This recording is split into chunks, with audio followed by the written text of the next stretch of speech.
এই যে টুলু মণ্ডল সম্পর্কে যে ঠিকাদার অভিযোগ করেছিলেন, তাকে সুমিত রায় যে ধমক দিয়েছিলেন, লাফালাফি করতে না করেছিলেন, বারণ করেছিলেন, এগুলো পাবলিক ডোমেনে আছে।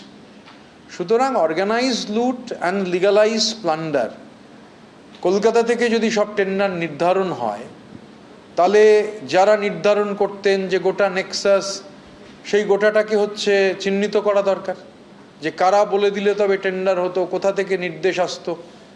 দেখুন, আমি আবারও বলেছি, বারবার বলতে কোনো দ্বিধাদ্বন্দ্ব নেই যে একটা সরকার না চাইলে যেমন দাঙ্গা হয় না, তেমনি সরকার না চাইলে চুরি ডাকাতি এগুলোও হয় না। এই টেন্ডারের প্রক্রিয়াও টুলু মণ্ডলরা ডমিনেট করে না যদি না সরকার চায়, সরকারের মধ্যে থাকা একটা নেক্সাস যদি চায়।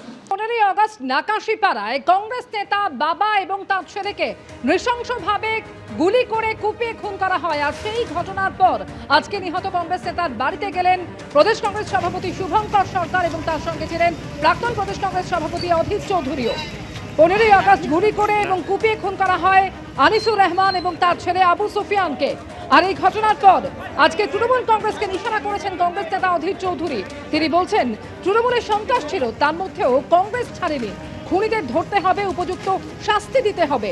যারা পরিবর্তনের স্লোগান দিয়ে ক্ষমতা এসেছিল, দায়িত্ব তাদের। মন্তব্য অধীর চৌধুরী।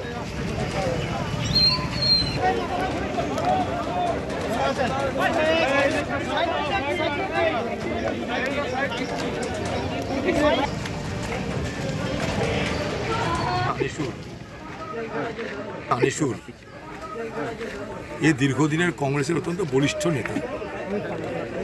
এলাকায় তার প্রভাব প্রতিপত্তি যথেষ্ট আছে এবং কংগ্রেসের দুর্দিনেও সে কংগ্রেসটাকে এই এলাকায় ধরে রেখেছে।